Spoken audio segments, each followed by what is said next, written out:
Hello and welcome back. It's Hannah here from Blue Ferret Boarding, and who knew August came along so quickly, but here it is.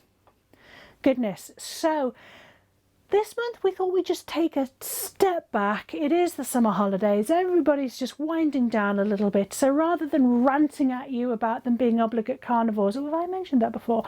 I thought we just have a general overall look at what ferrets are in themselves.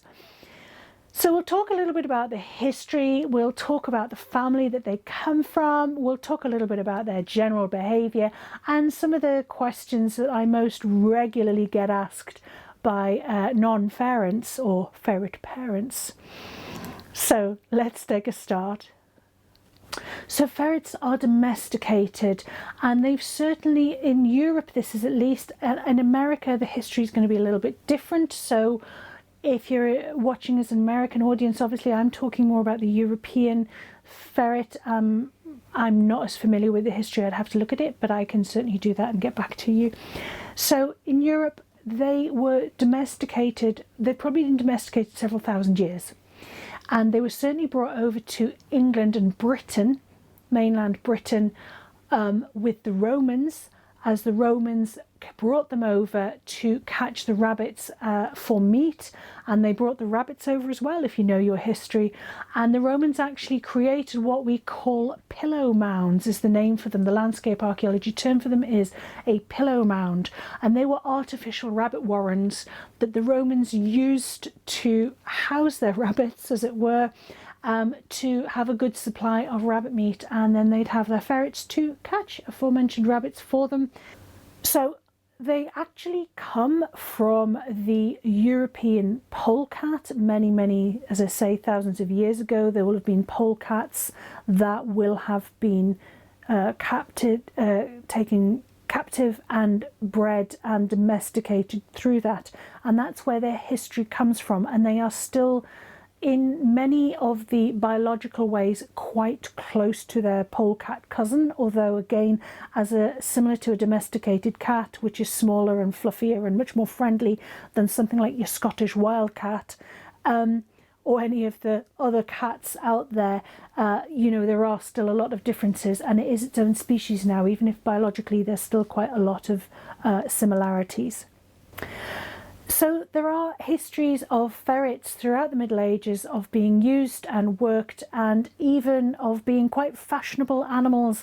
And there are some paintings from I want to say the Middle Ages, it's a bit of a rough term, but there are some paintings from the 1600s and 1700s of noble people with their ferrets on their shoulders, and there's a lot of discussion about whether these are ferrets or whether they are actually stoats with their ermine coat on, or whether they were albino ferrets. And there's a few really famous ones out there, and again I'll put some links below for you and you can have a look and see what you think. But there is a lot of documentary evidence of ferrets through the ages working. And you know what? There are actually ferrets still today working for companies like BT that lay cables, go tunneling, and they're trained to go through the tunnels and lay cables through the piping. And they were actually used during the war for similar things. I think it was laying telephone cables, I think, in the First World War.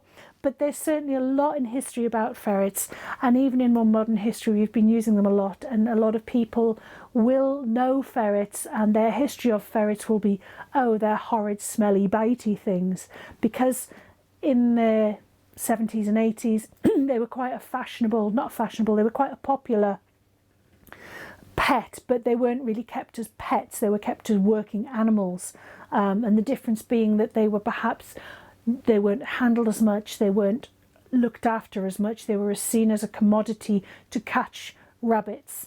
And so because they weren't socialised, because they hadn't been handled, because quite often they hadn't been neutered, they were very smelly and they were very bitey. So even now, a lot of the comments we get when we have people talking to us and who come and say, oh, is that a ferret?